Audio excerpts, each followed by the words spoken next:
Hello students, तो आज के क्लास में हम डिस्कस करेंगे structural representation of organic compounds. Organic compound का स्ट्रक्चरल रिप्रेजेंटेशन को पढ़ेंगे और किसके हेल्प से ऑर्गेनिक कंपाउंड का स्ट्रक्चरल रिप्रेजेंटेशन हम बताएंगे, वो है स्ट्रक्चरल फॉर्मूला की मदद से। तो देखिए, स्ट्रक्चरल फॉर्मूला क्या होता है, वो बताता है how different atoms are connected to each other in a molecule.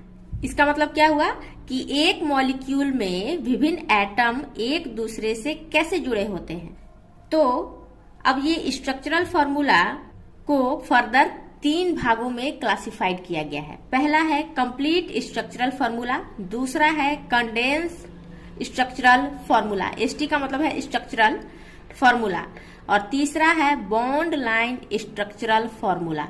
ठीक है, एसटी का मतलब स्ट्रक्चरल और FOR यहाँ पे लिख दिया है हमने, वो है फॉर्मूला। तो बॉन्ड लाइन स्ट्रक्चरल फॉर्मूला, ये 3 क्लासिफिकेशन है इसके स्ट्रक्चरल फॉर्मूला के। इन तीनों की मदद से हम किसी भी ऑर्गेनिक कंपाउंड का स्ट्रक्चरल रिप्रेजेंटेशन कर सकते हैं।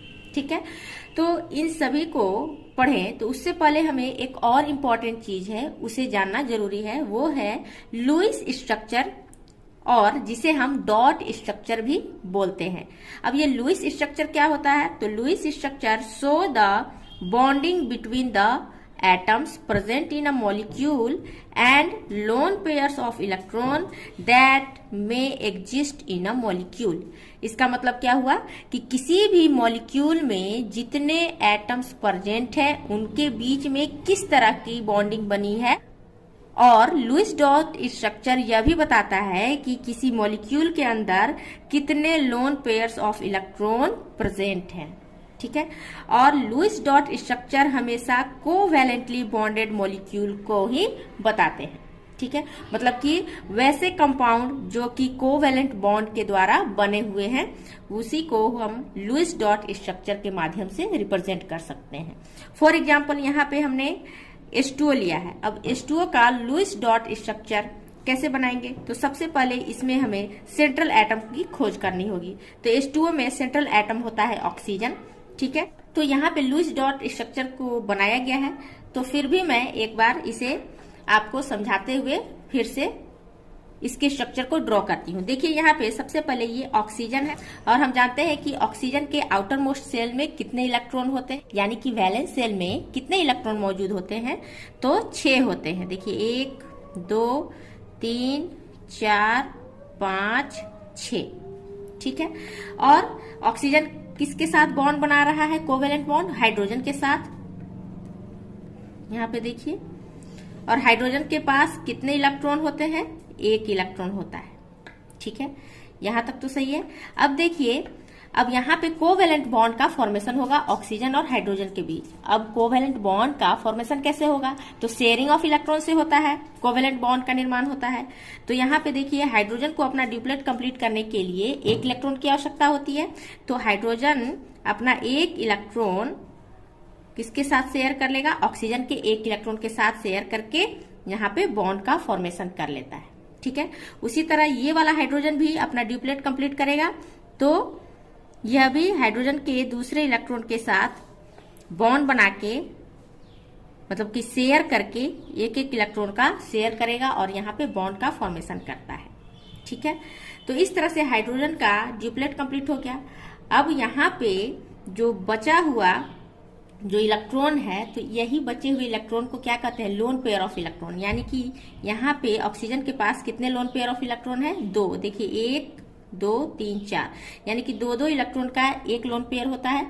तो यहाँ पे देखिए 2 लोन पेयर है, और यहाँ पे ऑक्सीजन अपना ऑक्टेट पूरा करने के लिए क्या करेगा, ये दोनों जो शेयरिंग ऑफ इलेक्ट्रॉन है हाइड्रोजन से, वो जब लेगा तो फिर क्या होगा, ऑक्सीजन का भी ऑक्टेट कंप्लीट हो जाता है। ठीक है, तो यही क्या बतलाता है, लुईस डॉट स्ट्रक्चर को अगर हम इस तरह से लिखें तो यहाँ पे देखिए इस तरह से कुछ लुईस डॉट स्ट्रक्चर बनता है।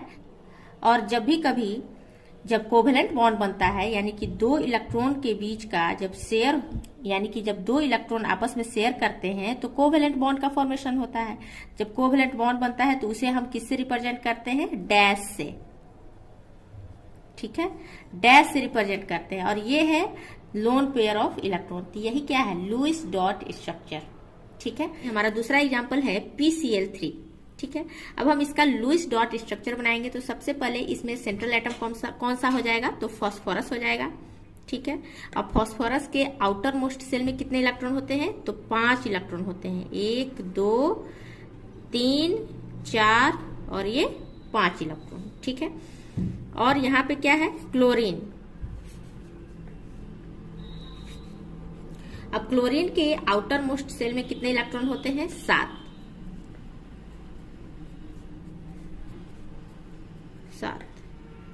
1 2 3 4 5 6 7। ठीक है, इस क्लोरीन के पास भी 7 इलेक्ट्रॉन होंगे। 1 2 3 4 5 6 7।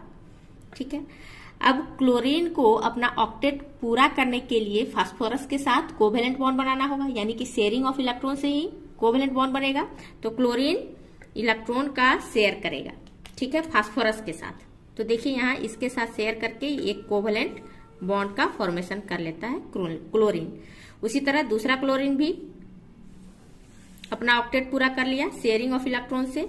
इस तरह से तीसरा क्लोरीन भी शेयरिंग ऑफ इलेक्ट्रॉन से ऑक्टेट पूरा कर लेता है। उसी तरह फास्फोरस का भी ऑक्टेट कंप्लीट हो जाता है 3 इलेक्ट्रॉन क्लोरीन से लेकर के और अपना 3 इलेक्ट्रॉन क्लोरीन के साथ शेयर करके। और यहाँ पे 2 इलेक्ट्रॉन बच जाते हैं, जो कि ये क्या है, एक लोन पेयर ऑफ इलेक्ट्रॉन है। ठीक है, ये क्या है, एक लोन पेयर ऑफ इलेक्ट्रॉन बच जाता है। तो यही क्या है, लुईस डॉट स्ट्रक्चर। ठीक है, उसी तरह दूसरा एग्जांपल की भी बात कर लेते हैं। तो देखिए यहाँ पे CCl4 है। तो यहाँ पे देखिए कार्बन के आउटर मोस्ट सेल में कितने इलेक्ट्रॉन होते हैं, 4। 1 2 3 4। और क्लोरीन है, कितने क्लोरीन है, 4 है। तो यहाँ पे देखिए क्लोरीन Cl, इधर भी Cl है, इधर भी Cl है, 4 क्लोरीन को हमने बना लिया है। ठीक है, अब क्लोरीन के पास भी कितने नंबर ऑफ इलेक्ट्रॉन होते हैं वैलेंस सेल में, तो 7 होता है। 1 2 3 4 5 6 7। उसी तरह इस क्लोरीन के पास भी 1 2 3 4 5 6 7। 1 2 3 4 5 6 7। 1 2 3 4 5 6 7। ठीक है, अब यहाँ पे भी कोवेलेंट बॉन्ड का फॉर्मेशन होगा शेयरिंग ऑफ इलेक्ट्रॉन से। शेयरिंग ऑफ इलेक्ट्रॉन के माध्यम से एक क्लोरीन को 1 इलेक्ट्रॉन की आवश्यकता होगी ऑक्टेट पूरा करने के लिए। तो ये कार्बन के साथ 1 इलेक्ट्रॉन का शेयर करके कोवेलेंट बॉन्ड का फॉर्मेशन करके अपना ऑक्टेट पूरा कर लेता है। उसी तरह दूसरा क्लोरीन भी, ये तीसरा क्लोरीन भी कोवेलेंट बॉन्ड का फॉर्मेशन कर लेगा और ये चौथा क्लोरीन भी अपना ऑक्टेट पूरा कर लेता है। और उसी तरह कार्बन को भी 4 इलेक्ट्रॉन की आवश्यकता होती है। क्लोरीन से 1 इलेक्ट्रॉन लेकर इस कार्बन का भी ऑक्टेट कंप्लीट हो जाता है। तो यही क्या है, लुईस डॉट स्ट्रक्चर है। तो इस प्रकार से हम लुईस डॉट स्ट्रक्चर बना सकते हैं किसी भी कोवेलेंट कंपाउंड का। ठीक है, हम लोग पढ़ रहे थे स्ट्रक्चरल फार्मूला के बारे में, जिसमें पहला टाइप है कंप्लीट स्ट्रक्चरल फार्मूला। अब ये कंप्लीट स्ट्रक्चरल फार्मूला क्या होता है, तो covalent bond between 2 electrons depicted by dash. इसका मतलब क्या हुआ कि 2 इलेक्ट्रॉनों के बीच में जो कोवेलेंट बॉन्ड बना है उसको हम लोग डैश से रिप्रेजेंट करते हैं। ठीक है, मान लेते हैं कि अगर किसी मॉलिक्यूल में सिंगल डैश नजर आ रहा है तो इसका मतलब क्या है कि वो सिंगल बॉन्ड के साथ जुड़ा हुआ है। वहीं डबल डैश के साथ अगर कोई मॉलिक्यूल एक दूसरे के साथ जुड़ा है तो इसका मतलब क्या है कि वो मॉलिक्यूल डबल बॉन्ड के साथ आपस में बंधे हुए हैं। और ट्रिपल डैश क्या रिप्रेजेंट करता है, तो ट्रिपल डैश ट्रिपल बॉन्ड को रिप्रेजेंट करता है। और कंप्लीट स्ट्रक्चरल फार्मूला यह भी बताता है कि lone pair of electrons on the hetero atoms, जैसे ऑक्सीजन हो गया, नाइट्रोजन हो गया, सल्फर, फास्फोरस, ये सभी क्या है, हेटेरो एटम्स है। मे और मे नॉट बी शोन, मतलब कि इनके जो लोन पेयर ऑफ इलेक्ट्रॉन है उसे हम दिखा भी सकते हैं इसके स्ट्रक्चरल फार्मूला में और नहीं भी दिखा सकते हैं। अब हम कंप्लीट स्ट्रक्चरल फार्मूला के एग्जाम्पल की बात करेंगे तो और अच्छे तरीके से हमें ये कंप्लीट स्ट्रक्चरल फार्मूला समझ में आएगी। तो हमारा पहला एग्जाम्पल है, यहाँ पे देखिए इथेन। इथेन का फॉर्मूला होता है CH3CH3। ठीक है, अब हम इसका कंप्लीट स्ट्रक्चरल फार्मूला लिखे तो इसमें कुछ नहीं करना है, बस इसे ओपन करके लिख लेना है। तो इसका कंप्लीट स्ट्रक्चरल फॉर्मूला कैसे बनेगा वो देखिए। कार्बन के साथ, ये वाला कार्बन के साथ 3 हाइड्रोजन है, बस इसे ओपन करके लिख लेना है। और उसी तरह ये वाला कार्बन के साथ 3 हाइड्रोजन जुड़ा हुआ है, इसे भी हमें ओपन करके लिख लेना है। तो यही बन गया हमारा कंप्लीट स्ट्रक्चरल फॉर्मूला। दूसरी और बात करते हैं दूसरा एग्जांपल की, तो वो है इथीन। इथीन को भी हम ओपन करके लिख लेते हैं। देखिए, तो कुछ इस तरह से इथीन का कंप्लीट स्ट्रक्चरल फॉर्मूला बनेगा। अगला एग्जांपल है हमारा मेथनॉल। अब मेथनॉल को हम ओपन करके लिख लेते हैं। देखिए, यहाँ पे कार्बन के साथ 3 हाइड्रोजन जुड़े हुए हैं, ऑक्सीजन है और ये हाइड्रोजन है। तो यहाँ पे एक एटम कौन सा प्रेजेंट है, तो ऑक्सीजन एक ऐसा एटम है जो कि हेटेरो एटम्स है। तो इसमें हम लोन पेयर ऑफ इलेक्ट्रॉन्स को रिप्रेजेंट कर भी सकते हैं और नहीं भी कर सकते हैं। ठीक है, तो यहाँ पे हमने रिप्रेजेंट कर दिया है। ऑक्सीजन के ऊपर 2 लोन पेयर होते हैं, तो उसी को हमने यहाँ पे दिखा दिया है। और दूसरे तरीके से यहाँ पे कैसे लिख सकते हैं, ओपन करके तो लिखना ही है, लेकिन इसमें हम यहाँ पे लोन पेयर ऑफ इलेक्ट्रॉन को दर्शा भी सकते हैं और नहीं भी दर्शा सकते हैं। तो यहाँ पे हमने दिखा दिया है लोन पेयर ऑफ इलेक्ट्रॉन को, जबकि दूसरे वाले स्ट्रक्चर में हमने यहाँ पे लोन पेयर ऑफ इलेक्ट्रॉन को नहीं दिखाए हैं, क्योंकि यहाँ पे कंप्लीट स्ट्रक्चरल फॉर्मूला ही बताता है कि हम lone pair of electron hetero atoms का हम दिखा भी सकते हैं और नहीं भी रिप्रेजेंट कर सकते हैं। ठीक है, अब हमारा जो दूसरा स्ट्रक्चरल फॉर्मूला जो है वो है कंडेंस्ड स्ट्रक्चरल फॉर्मूला। अब इसमें क्या होता है कि कंप्लीट स्ट्रक्चरल फॉर्मूला का सिंप्लीफाइड रूप होता है कंडेंस्ड स्ट्रक्चरल फॉर्मूला। अब यहाँ पे देखिए, इसके डेफिनेशन को भी पढ़ लेते हैं। तो simplified form of complete structural formula by deleting some और all covalent bond and by indicating number of identical groups और एटम बाय अ सबस्क्रिप्ट। ठीक है, अब इसका मतलब क्या हुआ कि ये जो कंडेंस्ड स्ट्रक्चरल फॉर्मूला जो है वो कंप्लीट स्ट्रक्चरल फॉर्मूला का सिंप्लीफाइड रूप होता है। ठीक है, इसमें क्या करते हैं कि जो कोवैलेंट बॉन्ड जो दिखाया जाता है किसमें, कंप्लीट स्ट्रक्चरल फॉर्मूला में, उसमें से हम लोग कुछ कोवैलेंट बॉन्ड को डिलीट कर सकते हैं या फिर सारे के सारे कोवैलेंट बॉन्ड को डिलीट करके लिख सकते हैं। तो देखिए, इसका एग्जांपल से समझते हैं। देखिए, ये हमारा क्या है, इथेन है। तो इस इथेन का ये कौन सा स्ट्रक्चरल फॉर्मूला है, तो ये कंप्लीट स्ट्रक्चरल फॉर्मूला है, यानी कि ये ओपन करके लिखा हुआ है। बस इसको क्या करना है, बस सारे कोवैलेंट बॉन्ड को डिलीट कर देना है। कोवैलेंट बॉन्ड को हटा करके शॉर्ट फॉर्म में, यानी कि 2 कार्बन है इसमें, तो C2 लिख दिए। और यहाँ पे हाइड्रोजन की संख्या कितनी है, 6 है। तो इसलिए यहाँ पे बॉन्ड नहीं दर्शाना है, बॉन्ड को हटाकर C2H6 लिख दिया गया है। तो यही क्या हो गया, कंडेंस्ड स्ट्रक्चरल फॉर्मूला, यानी कि इसका छोटा रूप है ये। ठीक है, वहीं दूसरा एग्जांपल की बात करते हैं। तो देखिए, यहाँ CH3 CH2 CH2 CH2 CH2 CHO है। अब ये कंपाउंड है। अब इसको कैसे हम लोग कंडेंस्ड स्ट्रक्चरल फॉर्मूला बनाते हैं, तो यहाँ पे देखिए CH3 है, यहाँ का सारा जो कोवैलेंट बॉन्ड है उसको डिलीट कर दिए हम लोगों ने। उसके बाद फिर ये जो CH2 CH2 CH2 CH2 जो है वो 4 CH2 है, यानी कि यहाँ पे 4 आइडेंटिकल ग्रुप्स है। तो इसलिए 4 यहाँ पे लिख दिया ब्रैकेट में बंद करके। और यहाँ पे कौन सा है, एल्डिहाइड का जो है फंक्शनल ग्रुप है, तो बगल में फंक्शनल ग्रुप को लिख दिया CHO। ठीक है, इसमें क्या है कि ये कंप्लीट स्ट्रक्चरल फॉर्मूला का बस शॉर्टकट फॉर्म है, यानी कि छोटा रूप है।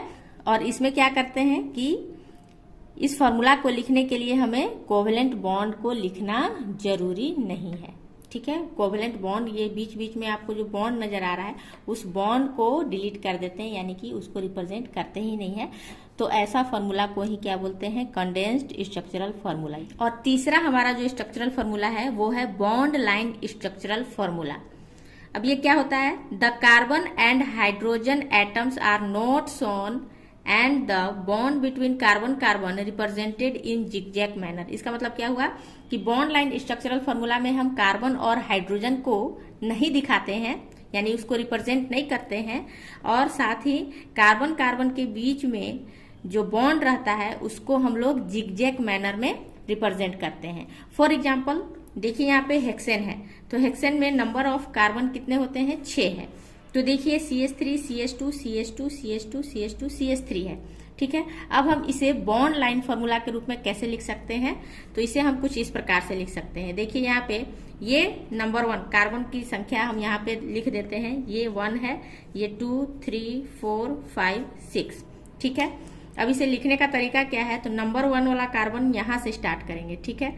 तो ये पहला कार्बन और ये दूसरा कार्बन हो गया, तीसरा, चौथा, पांचवा और ये छठा कार्बन, ठीक है। तो ये जो कॉर्नर में आप जो देख रहे हैं वो क्या रिप्रेजेंट करता है, ये कार्बन की संख्या को रिप्रेजेंट करता है, ठीक है। ये क्या है, कार्बन है। यहाँ से देखिए नंबर 1 कार्बन ये वाला CH3 है, फिर दूसरा है ये वाला CH2, तीसरा कार्बन यहाँ पे देखिए, चौथा नंबर का कार्बन CH2 यहाँ पे है, पांचवा CH2 और CH3 यहाँ, यानी कि टर्मिनल पोजीशन पर जो कार्बन है वो कौन सा है, मिथाइल ग्रुप वाला कार्बन है, ठीक है, यानी कि CH3 है। वैसे तो यहाँ पे कार्बन और हाइड्रोजन को रिप्रेजेंट नहीं किया जाता है, लेकिन मैं आपको थोड़ा सा रिप्रेजेंट करके बताती हूँ। जो टर्मिनल पर जो कार्बन है उसके पास हाइड्रोजन की संख्या कितनी होती है, 3 होता है, ठीक है। ये दोनों टर्मिनल पर, यानी कि नंबर 1 वाला कार्बन और नंबर 6 पोजीशन वाला कार्बन पर जो हाइड्रोजन जुड़े हुए हैं वो 3 है। और ये दूसरे नंबर का कार्बन के पास कितने हाइड्रोजन है, 2 है। तीसरे वाले के पास भी 2 है, चौथा नंबर का कार्बन के पास भी 2 हाइड्रोजन है, और 5वें नंबर वाले कार्बन के पास भी 2 हाइड्रोजन है। तो कुछ इस प्रकार से हाइड्रोजन और कार्बन का बॉन्ड बना हुआ रहता है। लेकिन आपको बनाते समय, बॉन्ड लाइन स्ट्रक्चर बनाते समय यह ध्यान देना होगा कि वहां पे कार्बन और हाइड्रोजन को रिप्रेजेंट नहीं करेंगे।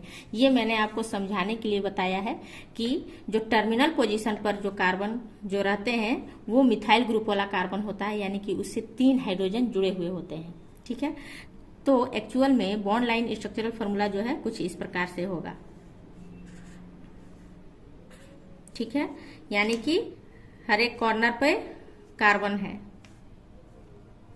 देख लीजिए 1 2 3 4 5 6। तो इस प्रकार से कुछ हेक्सेन का स्ट्रक्चर बनता है। अब यहाँ पे देखिए 4 एग्जाम्पल दिए गए हैं। अब इस चारों एग्जाम्पल को अब हमें क्या करना है कि बॉन्ड लाइन स्ट्रक्चरल फॉर्मूला में रिप्रेजेंट करना है। तो चलिए इसको bond line structural formula draw करते हैं। तो देखिए यहाँ पे पहला है CH3 CH2 CH2O CH3। अब इसका नोमेनक्लेचर अभी नहीं करेंगे, अभी नोमेनक्लेचर की आवश्यकता नहीं है। नोमेनक्लेचर जब हम आपको सिखाएंगे तो वहां पर बताया जाएगा नामकरण करने के लिए, ठीक है। तो अभी फिलहाल हम लोग ध्यान देते हैं कि बॉन्ड लाइन स्ट्रक्चरल फॉर्मूला इसका कैसे बनाएंगे। तो देखिए यहाँ पे नंबर ऑफ कार्बन कितने हैं। सबसे पहले तो कार्बन की संख्या को काउंट कर लेते हैं। देखिए 1 2 3 4। तो चलिए अब हम इसका बॉन्ड लाइन स्ट्रक्चरल फॉर्मूला को ड्रॉ करते हैं। तो देखिए 1 2, यहाँ पे नंबर ऑफ कार्बन, पहला कार्बन, दूसरा और ये तीसरा, फिर यहाँ पे फिर क्या है, ऑक्सीजन है, और फिर यहाँ पे CH3 है। देखिए यहाँ पे 4 कार्बन बना लिया है हमने, 1 2 3, और यहाँ पे ये चौथा कार्बन।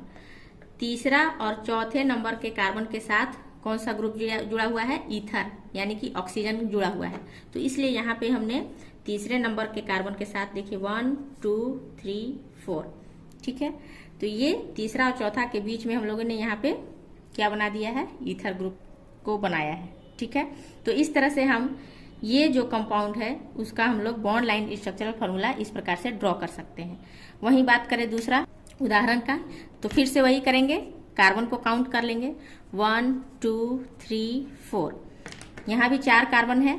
अब इसे देखिए बॉन्ड लाइन स्ट्रक्चरल फॉर्मूला इसका कैसे बनेगा, 1 2 3 4, ठीक है। कुछ इस तरह से बनेगा। देखिए यहाँ पे 1 2 3 4, ठीक है। तो यहाँ पे देखिए नंबर 4 वाले कार्बन के साथ यहाँ पे ऑक्सीजन जुड़ा हुआ है, तो यहाँ पे हमने ऑक्सीजन को बॉन्ड लाइन स्ट्रक्चरल फॉर्मूला से बता दिया। और यहाँ पे OH है, यहाँ पे ये टर्मिनल वाले पोजीशन पे कार्बन मत समझ लीजिएगा, यहाँ पे टर्मिनल वाले पोजीशन पर क्या है, अल्कोहल है। ठीक है, तो देख लीजिए 1 2 3 4 कार्बन। अब बात कर लेते हैं वही तीसरा कंपाउंड का बॉन्ड लाइन स्ट्रक्चरल फॉर्मूला। तो फिर से वही करेंगे हम लोग, कार्बन के संख्या को काउंट करेंगे 1 2 3 4। तो अब हम इसका bond line structural formula draw करेंगे। देखिए 1 2 3 और ये 4। दूसरे नंबर के कार्बन के साथ क्या है, अल्कोहल ग्रुप जुड़ा हुआ है।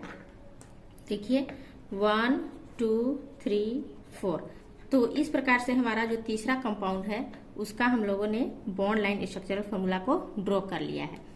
अब बात करते हैं यहाँ चौथा नंबर का क्वेश्चन। देखिए यहाँ पे, यहाँ भी फिर से वही करेंगे, कार्बन की संख्या को काउंट कर लेंगे 1 2 3। अब इसका बॉन्ड लाइन स्ट्रक्चरल फॉर्मूला को ड्रॉ करेंगे 1 1 2 और दूसरे नंबर के कार्बन के साथ क्या जुड़ा हुआ है, NH। और यहाँ पे सॉरी, यहाँ पे ये कुछ गलत हो गया है। तो देखिए इसका बॉन्ड लाइन स्ट्रक्चरल फॉर्मूला कैसे बनाएंगे। देखिए 1 2 फिर यहाँ पे NH ग्रुप है, उसके बाद फिर ये तीसरा नंबर का कार्बन है। देखिए यहाँ पे 1 2 और दूसरे नंबर के कार्बन से ये NH ग्रुप जुड़ा हुआ है और यहाँ पे तीसरा कार्बन है टर्मिनल पे। तो इस कंपाउंड का जो बॉन्ड लाइन स्ट्रक्चरल फॉर्मूला होगा कुछ इस प्रकार से होगा। देखिए यहाँ पे नंबर 1 कार्बन, दूसरा कार्बन और ये दूसरे कार्बन से NH ग्रुप और तीसरा कार्बन से भी NH ग्रुप जुड़ा हुआ है। तो इस प्रकार से हमारा बॉन्ड लाइन स्ट्रक्चरल फॉर्मूला बनता है।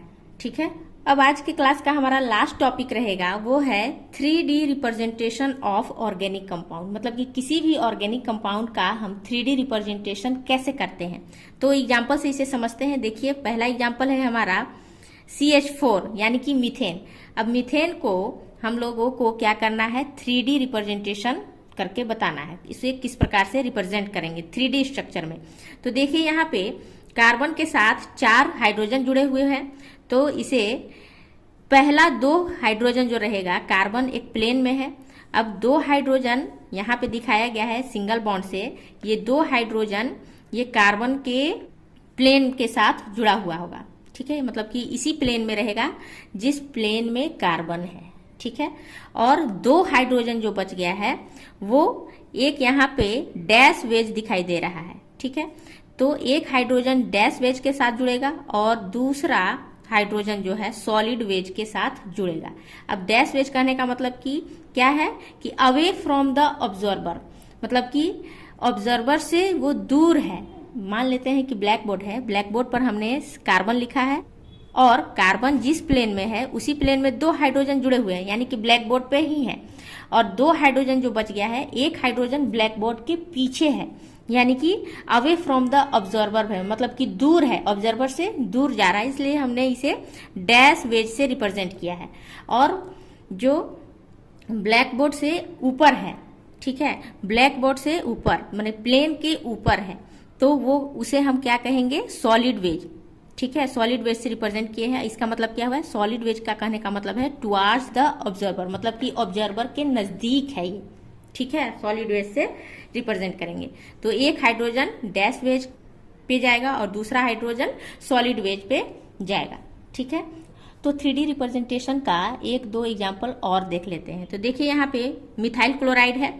तो मिथाइल क्लोराइड का जब हम 3D रिप्रेजेंटेशन करते हैं तो देखिए इसमें सबसे पहले तो सेंट्रल एटम खोजते हैं। तो सेंट्रल एटम इसमें कौन सा हो जाएगा, कार्बन हो जाएगा। तो कार्बन को एज ए सेंट्रल एटम मान लिया है हमने। तो यहाँ पे कार्बन के साथ 3 हाइड्रोजन जुड़े हुए हैं। तो 3 हाइड्रोजन जुड़ा हुआ है, तो इसका मतलब क्या हुआ कि 2 हाइड्रोजन तो कार्बन के साथ उसी प्लेन में रहेंगे, यानी कि सिंगल लाइन से यहाँ पे दिखाया गया है, सिंगल डैश से, यानी सिंगल बॉन्ड से जो है वो कार्बन के साथ जो हाइड्रोजन जो जुड़ा हुआ है वो कार्बन के साथ उसी प्लेन में मौजूद रहेंगे। और यहाँ पे देखिए क्लोरीन है। क्लोरीन को डैश वेज के पास रखा गया है, डैश वेज में। क्यों? क्योंकि इसकी प्रायोरिटी ज्यादा है। जिसकी प्रायोरिटी ज्यादा रहती है उसे हम डैश वेज में डालते हैं, यानी कि अवे फ्रॉम द ऑब्जर्वर रहेगा ये क्लोरीन।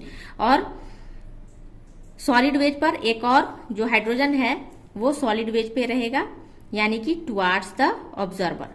ठीक है, अगला एग्जाम्पल है इथेनॉल।